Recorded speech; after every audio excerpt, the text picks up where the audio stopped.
Lorsqu'on parle de succès, la plupart des gens pensent que le succès se mesure uniquement par l'argent que vous gagnez. Eh bien, non, pas vraiment. Pour moi, une personne qui a réussi est une personne qui a une famille formidable, qui aime sa famille, qui aime ses enfants, et ses enfants l'aiment aussi en retour. Pour moi, ça c'est une personne qui a bien mieux réussi dans la vie que le gars qui a gagné 1 milliard de dollars ou même 10 milliards de dollars et qui se sent misérable, qui n'a pas de famille qui l'entoure et qui n'est aimé par personne. J'aimerais vous parler pendant quelques minutes de succès. Est-ce que vous voulez que j'en parle? Vous le voulez vraiment? Ou vous préférez que je vous parle de cette ennuyeuse politique? Ok, vous voulez que j'en parle un peu? J'ai gagné beaucoup d'argent pour avoir donné des conférences sur le succès que j'ai d'ailleurs donné à des œuvres de charité. J'adore parler de succès. Honnêtement, je préfère bien plus parler de succès que parler de politique. Mais il y a certaines choses quand il s'agit d'avoir du succès. Et je l'ai déjà dit et je le redirai car ça ne changera jamais. Vous devez aimer ce que vous faites. Vous êtes tous jeunes. L'idéal, c'est d'aimer quelque chose qui est un bon business. Soyons honnêtes, certains business sont de mauvais business. Je ne vais pas les nommer, mais ce sont des business difficiles.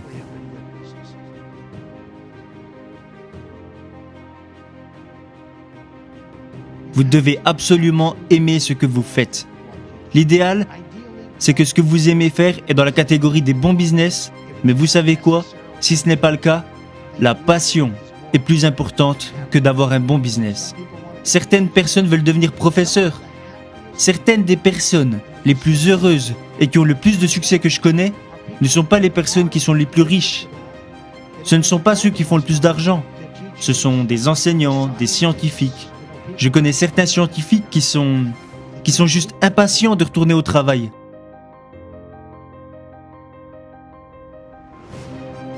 Les personnes les plus heureuses sont, premièrement, les personnes qui ont une famille, les personnes qui entretiennent de bonnes relations avec leur femme ou leur mari. Très très important pour avoir du succès. Parce que je ne pense pas que le succès se mesure uniquement par l'argent que vous gagnez. Parce que je connais certaines des personnes qui ont le plus de succès au monde, et beaucoup de ces personnes sont vraiment très misérables. Et peut-être que pour certains je fais également partie de cette catégorie. Mais moi je suis très heureux, je suis très épanoui, ça je peux vous l'assurer. Mais certaines des personnes qui ont le plus de succès au monde, je connais la plupart d'entre elles. Je ne les connais pas tous, mais j'en ai rencontré pas mal. Beaucoup d'entre elles ont souvent croisé ma route. Et je peux vous dire que ce ne sont pas nécessairement des personnes très heureuses. Ce sont des personnes très riches, mais qui la plupart du temps sont très malheureuses. Alors attention, mon but n'est pas de vous dissuader de réussir. Lorsqu'on parle de succès, la plupart des gens pensent que le succès se mesure uniquement par l'argent que vous gagnez. Eh bien, non, pas vraiment. Pour moi, une personne qui a réussi est une personne qui a une famille formidable, qui aime sa famille, qui aime ses enfants, et ses enfants l'aiment aussi en retour. Pour moi, ça c'est une personne qui a bien mieux réussi dans la vie que le gars qui a gagné 1 milliard de dollars ou même 10 milliards de dollars, et qui se sent misérable, qui n'a pas de famille qui l'entoure et qui n'est aimé par personne.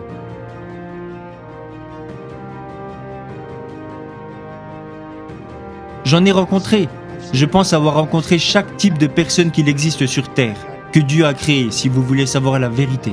Et les personnes qui sont les plus heureuses ne sont pas toujours les personnes qui sont les plus riches.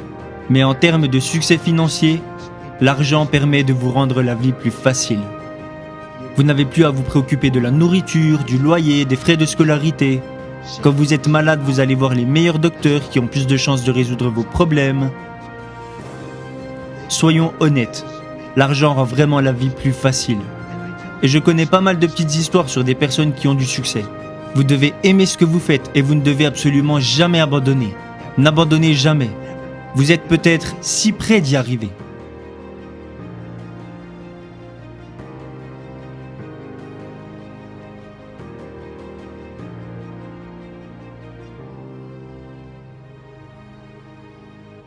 Mon père avait l'habitude de raconter une histoire.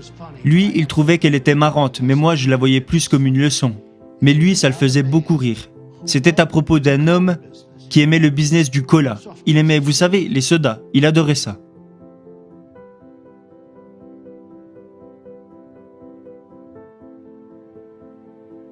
Alors il créa une entreprise qu'il appela 3Up.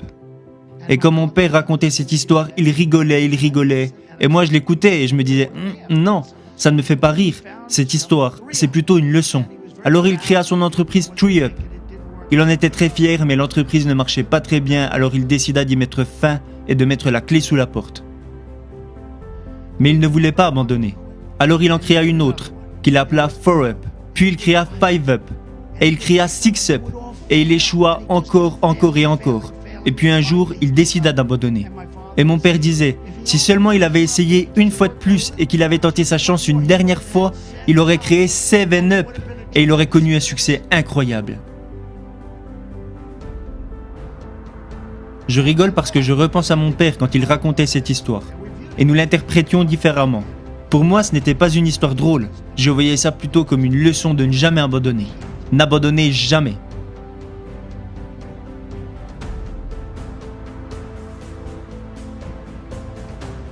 Il y a un autre mot que l'on entend trop peu lorsque les gens parlent de réussite, c'est le mot dynamique. Vous devez vous connaître et vous devez être conscient de votre dynamique. Certaines personnes ont connu une bonne dynamique. C'était mon cas lors de la campagne présidentielle. J'ai pris 3 à 4 jours de congé, ce qui est énorme, parce que ça faisait des mois que j'étais à 100% chaque jour. Les gens me disaient, on devrait te piquer pour prendre ton trop plein d'énergie. C'est la vérité. J'avais pris 3-4 jours de congé, et au bout du premier jour, je suis retourné travailler. Vous devez continuer, vous devez pousser au maximum.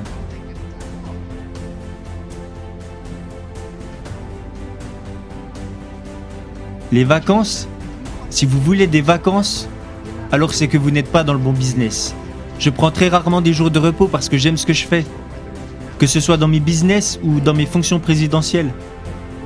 Peu importe, le mot dynamique est très important. Alors vous devez le comprendre et vous devez comprendre comment appréhender votre dynamique. C'est un mot qu'on emploie rarement quand on parle de réussite, mais il est si important.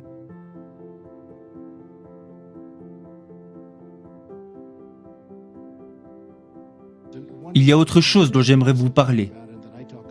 La chance a un rôle important pour réussir. J'ai un ami qui est juste un gars malchanceux. Un gars très malchanceux. Il est intelligent, il a fait une grande école de finance. C'est un gars très brillant. Mais il a toujours été malchanceux. Et peu importe ce qui lui arrivait, ça n'allait jamais dans son sens. Il n'a jamais vraiment réussi.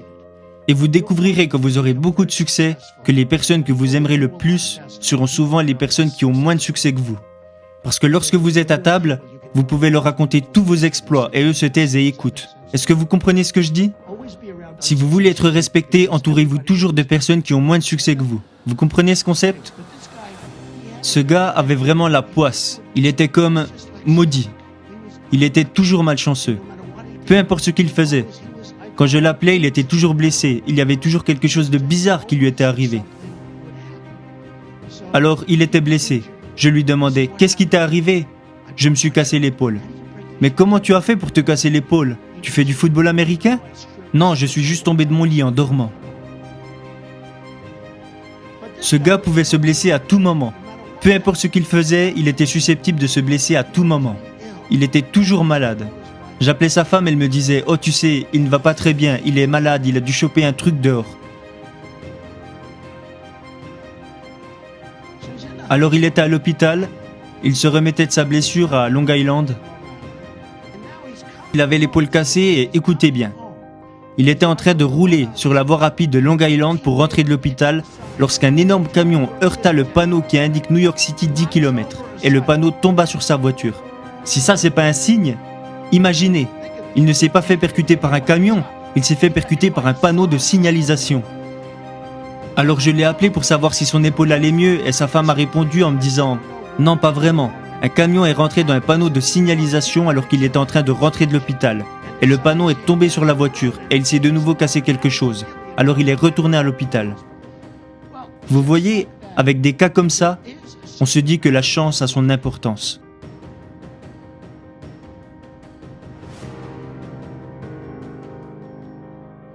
Mais l'une des meilleures histoires pour moi est celle de Gary Player.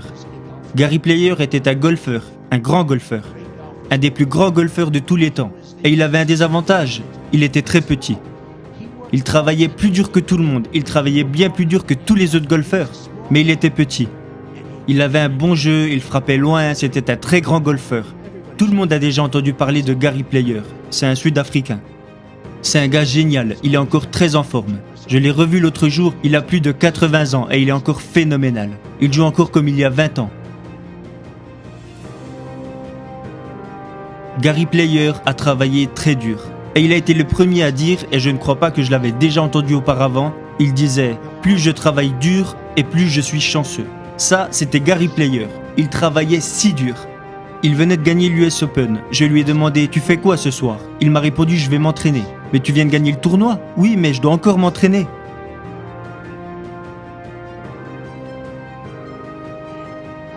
J'ai vu des personnes travailler très très dur et ne réussir que dans une certaine mesure. Parce que je crois vraiment que la chance a un rôle dans tout ça. Mais il y a des personnes qui travaillent dur. Souvenez-vous de cette phrase. Plus je travaille dur et plus je suis chanceux. Plus il s'entraînait dur et plus il était capable de frapper la balle fort et loin. Il travaillait son jeu court, son jeu long. Ce gars était vraiment incroyable.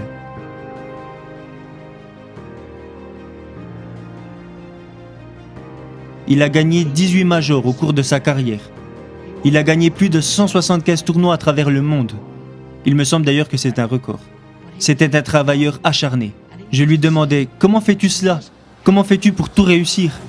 Sa réponse était toujours « C'est simple, plus je travaille et plus je suis chanceux. » Et je pense que c'est une bonne réponse pour tous les jeunes. Et même pour les plus vieux. Je travaille encore très dur. Je pense avoir travaillé plus dur ces 8 derniers mois que je ne l'ai fait au cours de toute ma vie. Croyez-moi, et je prends du plaisir. Vous devez travailler dur. Plus vous travaillez dur, souvenez-vous. Plus vous travaillez dur et plus vous deviendrez chanceux.